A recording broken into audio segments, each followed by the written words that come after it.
우리 신명기 5장 7절 말씀입니다.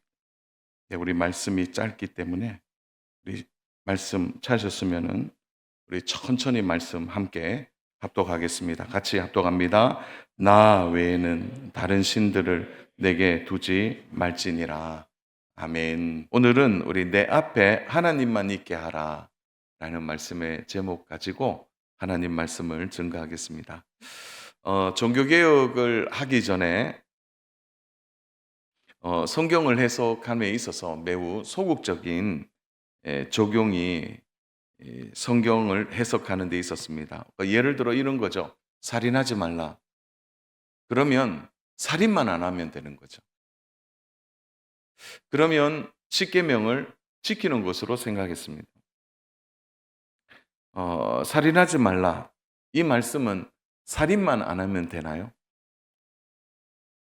오히려 십계명의 참 의미를 잘 살리지 못한 것이죠.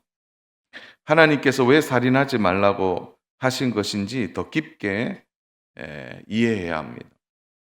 그래서 종교개혁자들이 종교개혁을 하면서 이 부분을 더 깊게 해석을 한 거죠.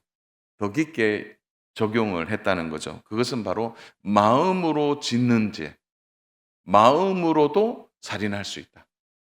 자, 이렇게 해서 살인하지 말라라는 본래의 의미를 되살리는데 노력을 했습니다.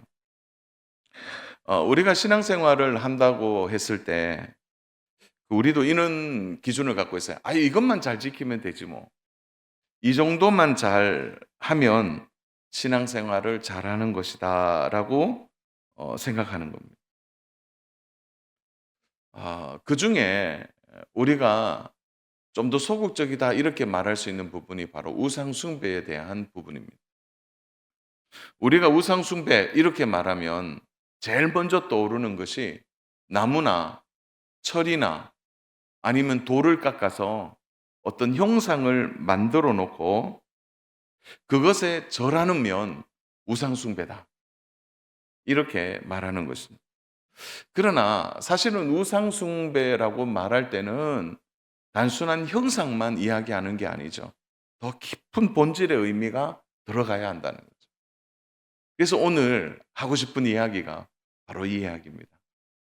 그렇다면 오늘 우리가 우상 숭배에 대해서 얼마나 많이 알고 있느냐라는 거죠. 그래서 첫 번째 좀 다루어야 될 내용이 뭐냐? 우상 숭배가 무엇인가라는 겁니다. 우상 숭배가 무엇인가? 자, 오늘 우리가 읽었던 본문 이 합독했던 이 말씀은 첫 번째 하나님이 우리에게 주신 계명이죠.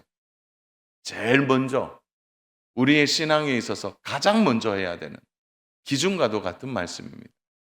그 첫 계명이 뭡니까? 나 외에 다른 신을 내게 두지 말라라는 것. 이것은 바로 우리의 예배의 대상이 누구인가를 확실하게 말씀해 주시는 겁니다. 사랑하는 여러분, 우리는 살아가면서 반드시 누군가를 섬기도록 되어 있습니다. 누군가를 의지하며 살아가도록 되어 있죠.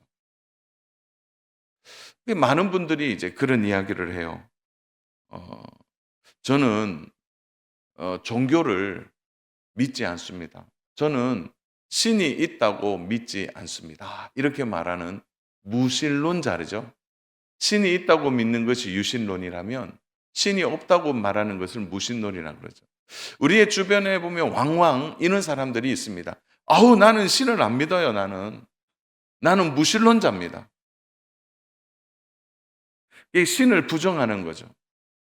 그런데 좀 더 한 꼭지만 더 들어가 보면은 나는 신을 믿지 않는다라고 말하는 것도 어떤 믿음이 필요하다는 거죠. 왜요? 신이 없다고 말해야 한다면 신이 없다고 하는 믿음이 필요하다는 겁니다.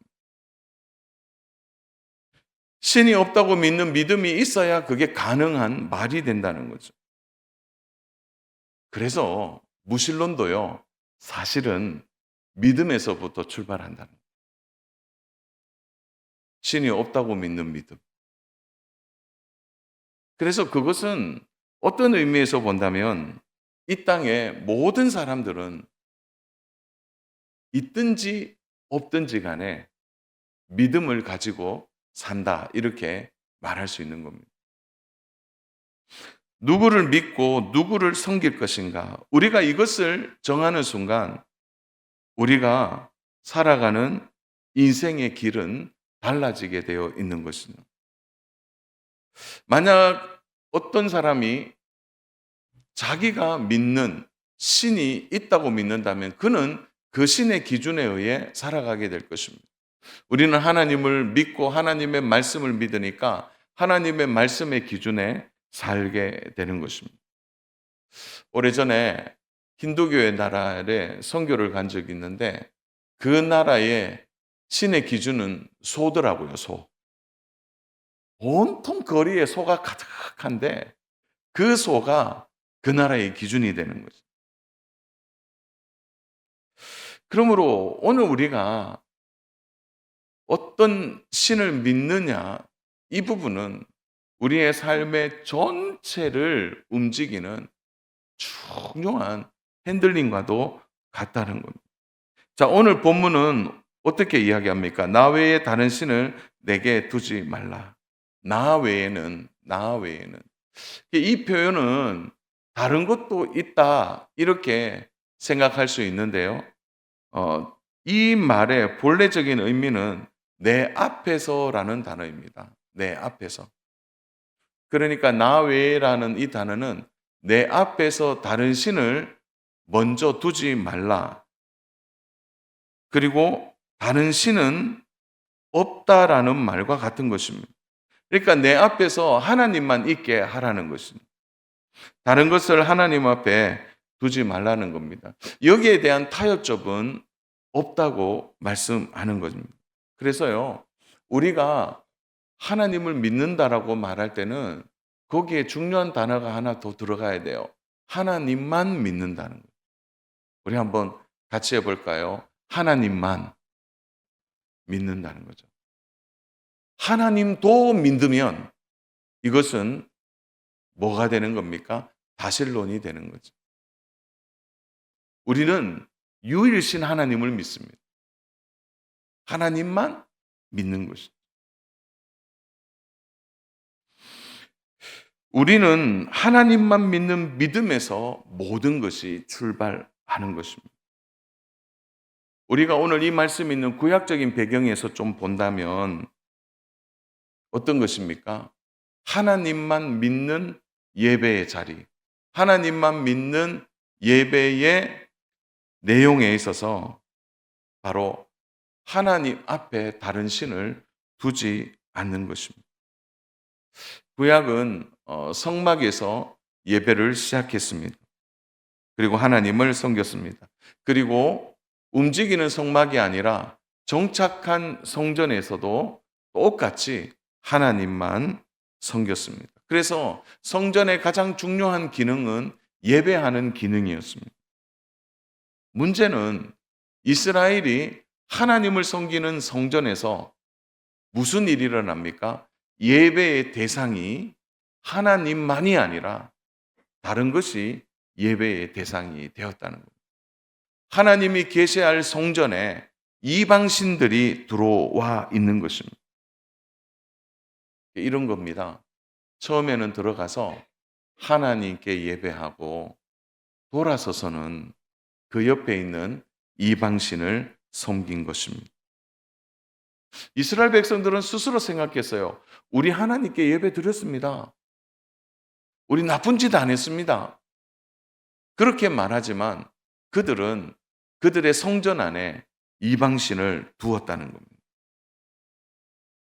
그리고 그들은 스스로 말했어요. 우리는 1계명과 2계명을 어기지 않았다고 말하는 것입니다. 이것이 신약 시대에 놓으면 바리새인과 서기관들이 자신들이 율법을 잘 지킨다고 생각한 거죠. 우리는 하나님을 잘 섬깁니다.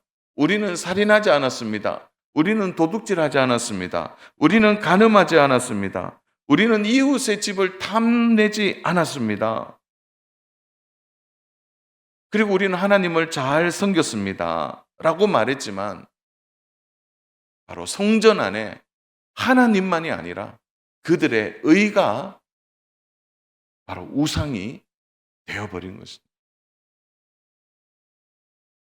그래서 신약에 넘어가 보면 바리새인과 서기관들의 우상은 뭐냐? 바로 자기 자신들이었다는 거예요.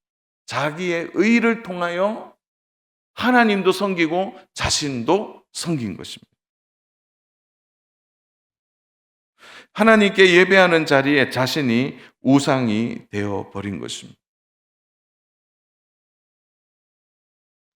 사랑 여러분, 오늘 우리가 이 예배의 자리에 왔는데 오늘 우리가 예배를 드리면서 우리는 이 시간 하나님을 생각합니다. 우리가 예배를 통하여 하나님의 은혜를 받습니다. 그러나 가장 중요한 예배의 핵심은 우리의 마음이 함께 드려져야 된다는 거예요. 사랑 여러분, 오늘 예배를 드리면서 오늘 이 예배에 오직 예배를 받으실 대상이 하나님 한 분만입니까? 하나님도 섬기고 교회의 문을 열고 나가면 또 다른 신을 내가 섬기고 있지는 않습니다. 좀 더 무서운 말로 말하면 교회에 하나님을 가두어 놓고 그냥 교회 안에서는 예배드리고 나가서는 자신이 우상이 되거나 아니면 다른 신을 섬기고 있지 않느냐라는 겁니다. 그래서 신앙생활의 가장 중요한 중심은 하나님을 하나님의 자리에 그리고 예배의 그 자리에 하나님만 예배하는 이것이 바로 우리의 예배의 중심이 되어야 하는 것입니다. 사랑 여러분, 오늘 우리의 예배 대상이요 믿음의 대상이신 하나님이 오늘 우리를 향하여 무엇이라고 말씀하고 있습니까? 자, 오늘 본문 말씀과 연결되어 있는 말씀이 9절 말씀인데요. 우리 9절 말씀을 같이 한번 합독하겠습니다.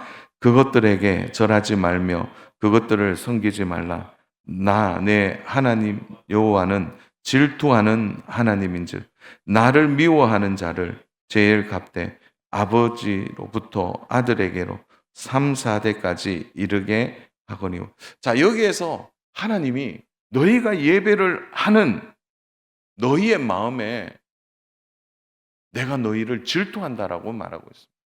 질투하는 하나님이시다. 우리는 질투 그러면 제일 먼저 떠오르는 게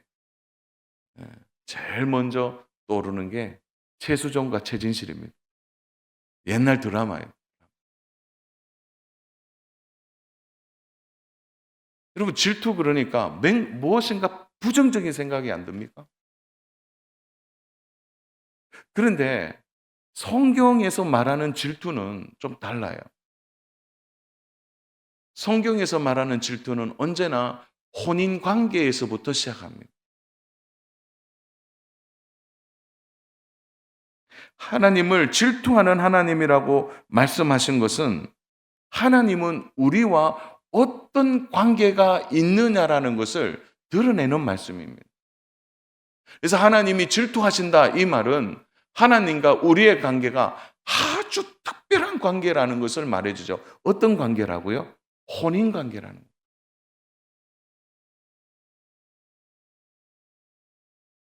혼인 관계에서 깨트려야지 말아야 될 게 있죠. 그것은 신랑과 신부가 혼인 서약을 하고 난 뒤에 그래서 하나님이 질투하는 하나님이라고 말하는 것은 하나님과 우리의 관계가 특별하다는 것을 말해주는 것입니다. 그 의미에서의 질투라면 우리가 우상숭배라고 말하는 이 말 안에는 우리가 하나님만 섬기겠다는 이 부분에 있어서 우리의 마음이 다른 것과 관계되어 있다면 그것은 하나님과의 혼인을 깨트리는 것이 되는 것입니다. 사랑 여러분, 하나님 앞에서 우리의 마음이 어디 있는지 잘 살펴야 합니다.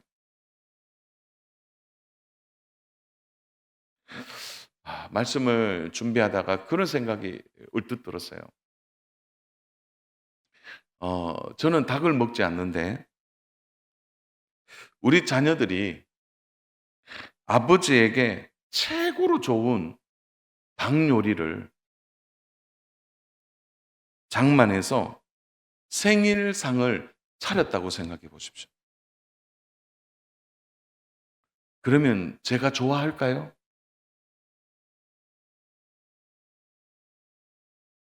아무리 최고급 닭 요리를 하더라도 제 입장에서는 좋아할 리가 없습니다. 오히려 어떤 마음이 듭니까? 아니, 저 녀석들이 나를 놀리려고 하나?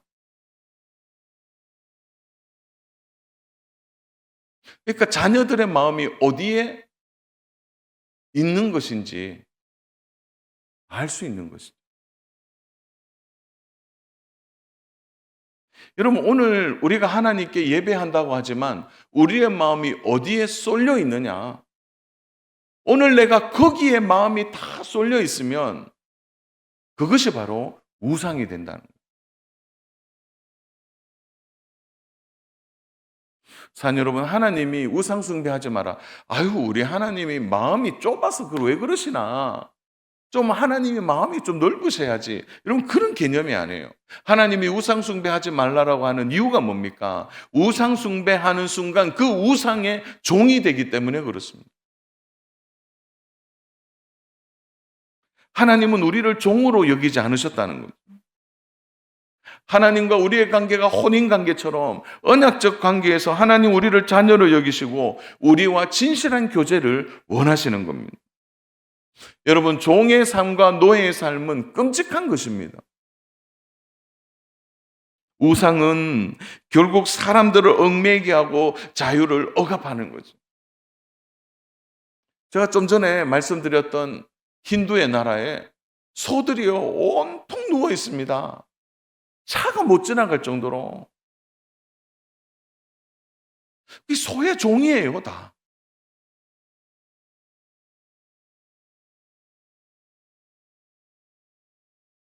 처음에는 그 형상을 믿고 따라가는 것이 아무것도 아닌 것처럼 여겨지지만 결국 그 형상을 따라가는 순간에 어떻게 됩니까? 나는 그 형상의 종이 되는 것입니다. 시작은 내가 선택해서 시작했지만 시간이 지나면요, 거기서 못 벗어나게 되는 것입니다. 제 가까이에 있는 분들 중에 부적을 이제 몸에 지니고 있는 분들이 있어요. 근데 그 부적이요, 누가 샀습니까? 자기가 돈을 주고 샀는데 나중에는요, 그 부적에 매여서 어느 기체에다 넣어야 되고 그것을 보물처럼 다뤄요. 그 종이 조각을. 그 부적 앞에 꼼짝하지 못하는 거죠.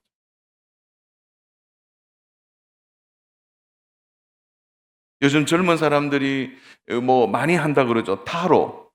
여러분, 타로 압니까?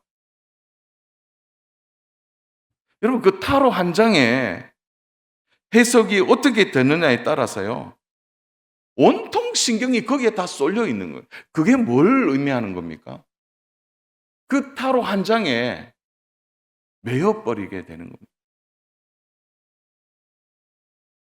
타로 한 장을 딱 꺼냈는데 그 달에는 물을 조심해야 된다는 거예요. 물을 조심해야 돼요. 그러니까 온통 그 달에는요, 물에 붙들려서 하는 거예요. 여러분, 그거 속으면 안 됩니다. 여러분, 7, 8월에 제일 많이 나오는 게 물 조심하래요. 7, 8월에. 11월, 12월에는 뭘 조심해야 될까요? 불 조심하는 거예요. 그러니까 거기 그냥 매여 사람들이 붙잡혀 살아가게 되는 거예요. 사랑하는 여러분, 하나님 안에 진정한 자유가 있습니다. 하나님은 우리를 무섭게 하거나 우리를 꼼짝하게 매이도록 하는 분이 아니라는 거예요. 하나님은 우리에게 말씀을 주셔서 하나님의 마음을 알게 하시고 하나님과 함께 살아가고 하나님이 우리 안에 자유를 주심으로 진리 안에 참된 삶을 살아가도록 하나님이 이끌어 주신다는 겁니다. 사랑 여러분, 하나님을 떠나 다른 것을 붙드는 그것이 우상이고, 우리가 그렇게 살아가게 될 때 우리는 길을 잃어버릴 수 있다는 겁니다. 그래서 일계명의 가장 큰 핵심은 하나님만 보라는 겁니다. 하나님 앞에 다른 것을 제거하고 하나님만 보고 하나님만 사랑하여 하나님과 함께 가라고 하는 것이 일계명이 주는 가장 중요한 교훈입니다. 사랑하는 여러분, 우리가 하나님을 사랑하면 사랑할수록 우리 안에요, 세상에 대한 확실한 구분을 가지게 됩니다. 세상이 아무리 좋아도 하나님을 사랑하는 순간 세상에 참된 것을 볼 수 있게 되는 겁니다. 그러면 세상을 사랑하지 않게 되는 것입니다. 오늘 예배하는 우리 일부에 보신 귀한 성도 여러분, 하나님만 사랑하는 은혜가 있기를 축복합니다. 하나님만 의지하십시오. 지금 어디에 마음을 쏟고 내가 어디에 매여 있는지를 돌아보시기를 바랍니다. 두 번째로는요, 보이는 우상을 조심하라는 겁니다. 오늘 본문의 말씀은 우리가 언제든지 다른 신들을 둘 수 있다고 말하고 있는 겁니다. 여러분 7절 보니까 나 외에는 다른 신들을 내게 두지 말라. 다른 신들이라는 것은 어떤 겁니까? 하나님과 동등한 어떤 신의 개념이 아니죠. 어떤 형상과 어떤 것으로 거기에 마음을 빼앗길 수 있다라고 말해주는 겁니다. 모세가 시내산에서 하나님의 말씀을 받을 때 하나님은 형상으로 나타나지 않으셨습니다. 하나님은 직접 보여주지 않으셨어요. 하나님의 말씀을 주셨다는 거죠. 모세가 하나님의 말씀을 받고 있는 상황에서도 산 아래에서는 이스라엘 백성들이 뭘 하고 있습니까? 우리를 인도할 금 송아지를 만들어 놓고 있는 거죠. 출애굽기 32장 1절을 보면 이렇게 얘기합니다. 우리를 위하여 우리를 인도할 신을 만들라. 눈에 보이는 신을 만들라는 거죠. 시내산에 올라간 모세가 내려오지 않자 그들의 마음이 답답해지는 겁니다. 답답해지자 제일 먼저 나오는 욕구가 뭐냐? 보이는 신을 만들어 달라는 거예요.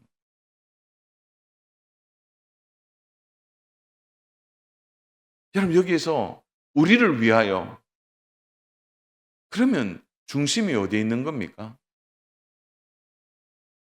그 모든 보이는 형상은 자기를 위하여 자기 중심적인 욕망에서 나오는 것입니다.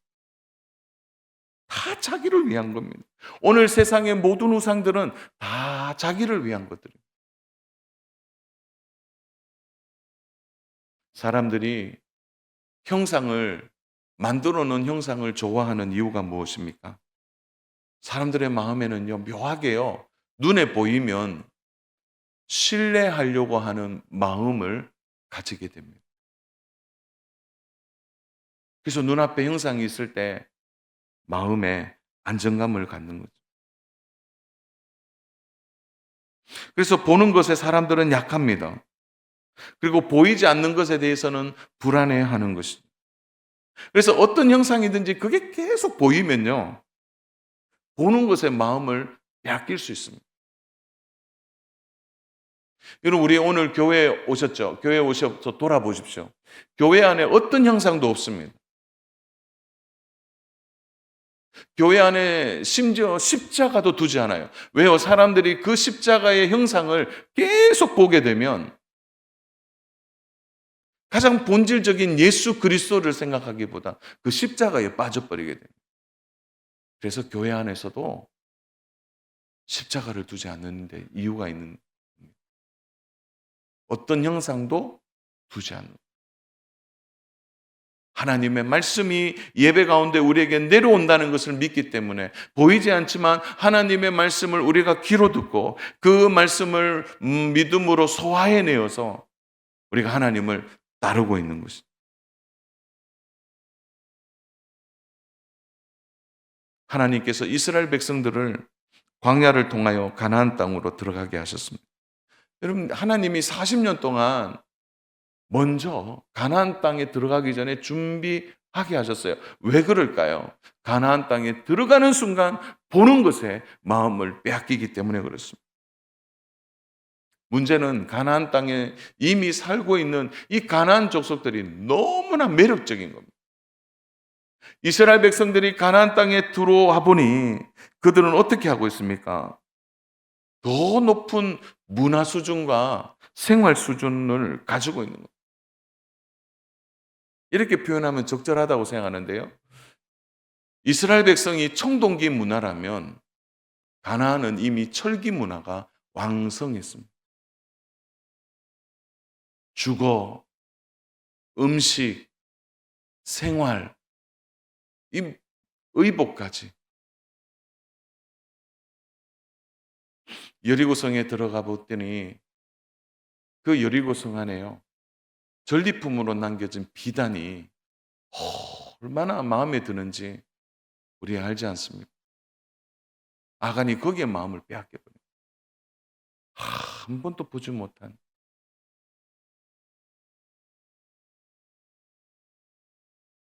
이들을 가만히 보니까 자신들이 믿는 신, 그 자신들이 믿는 신은 농사도 잘 되게 해요.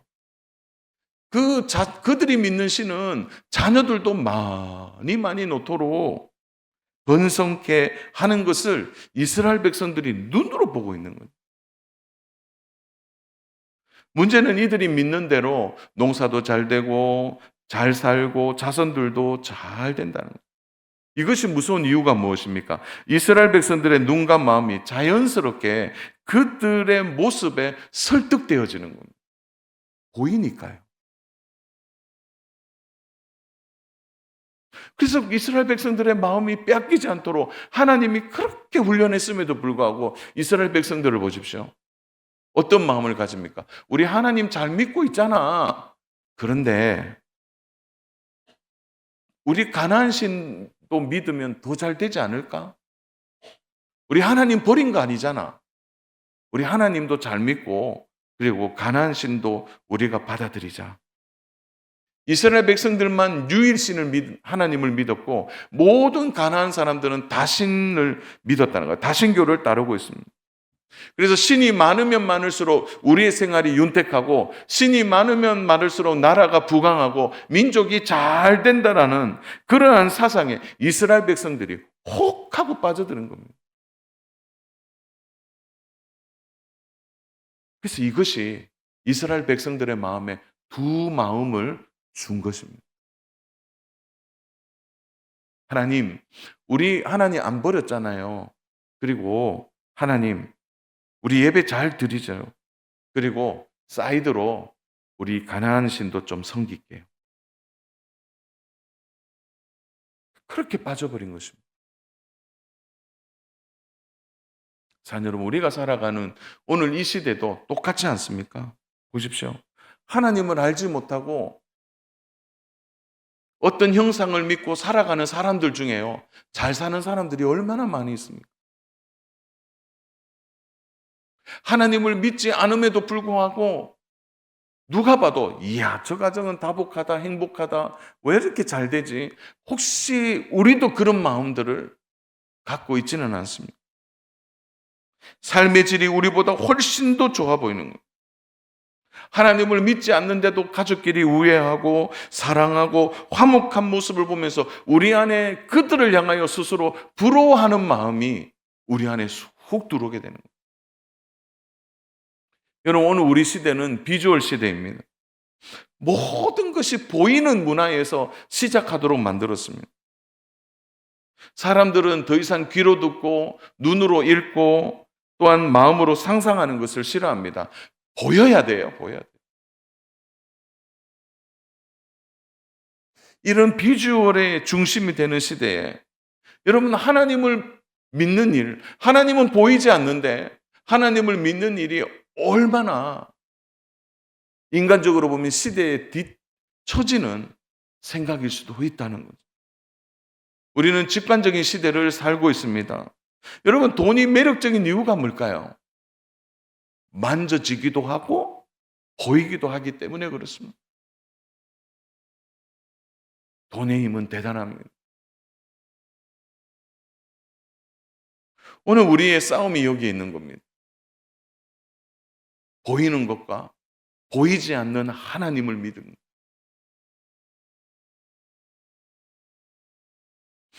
오늘 우리가 여기에 빠져들 수 있다는 걸 기억해야 합니다. 물질도 사랑하고 하나님도 사랑할 수 있다는 것. 사실 이렇게 되면 가난 신앙을 갖게 되는 것입니다. 사랑 여러분, 그래서 우리는 결단이 필요합니다. 온통 보이는 것이 이 타인 세상에서 내가 보이지 않는 하나님을 믿는 일. 저들이 우리보다 훨씬 잘 됨에도 불구하고 여전히 우리가 하나님을 붙들고 살아가는, 우리는 하나만 할 수 있어야 합니다. 그래서 하나님만 내 앞에 모시고 살아가야 합니다. 하나님은 우리의 마음의 중심을 보십니다. 사랑 여러분, 우리의 생활에 어쩌면 힘들고 어려운 이유가 하나님과의 관계 안에서 우리가 너무 모호하게 살고 있어서 그런 것은 아닙니다. 오히려 하나님만 내가 섬기고 다른 것은 내가 섬기지 않겠다 결단하고 바로 서 보십시오. 모호한 신앙생활은 되지 않을 것입니다.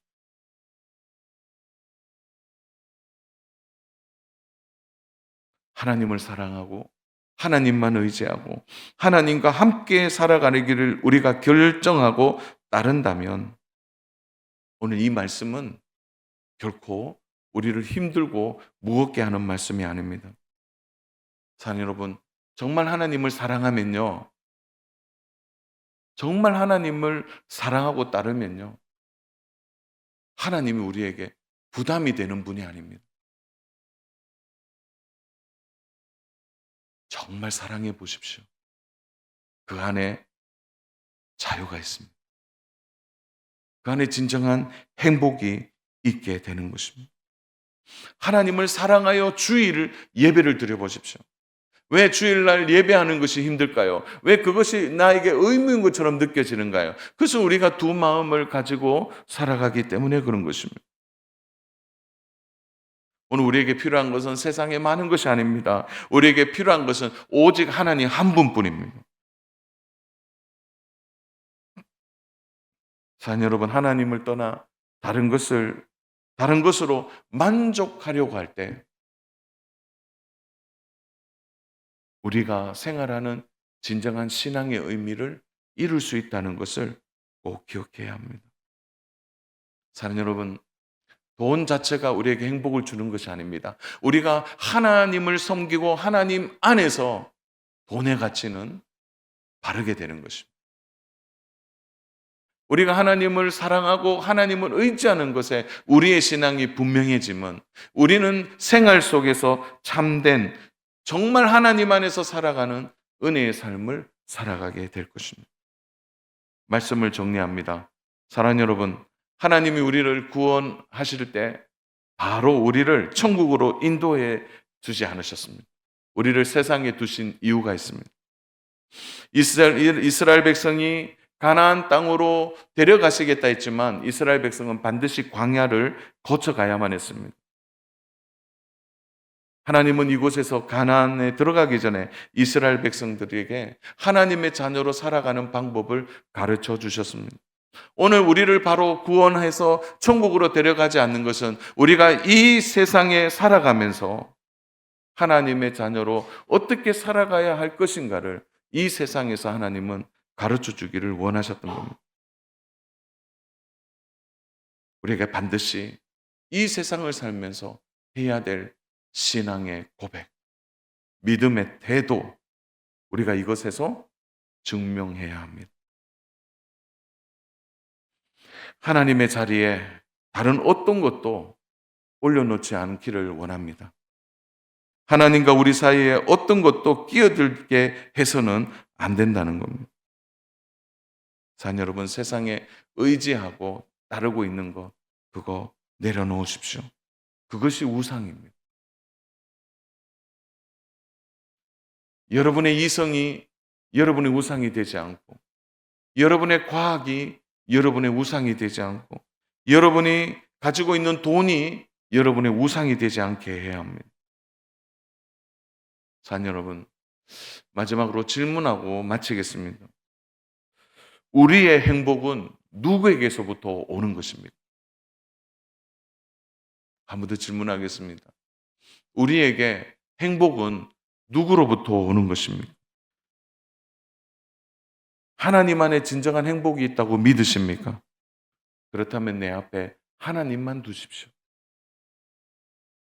우리가 믿는 하나님에 대하여 확신을 가지십시오. 그 하나님을 의지하고 붙드는 8월 한 달 되시기를 주님의 이름으로 축복합니다. 우리의 인생을 도우시고 인도해 주시는 그 복된 구주를 사랑하고 의지하는 우리 믿음의 성도님 다 되시기를 주님의 이름으로 축복합니다.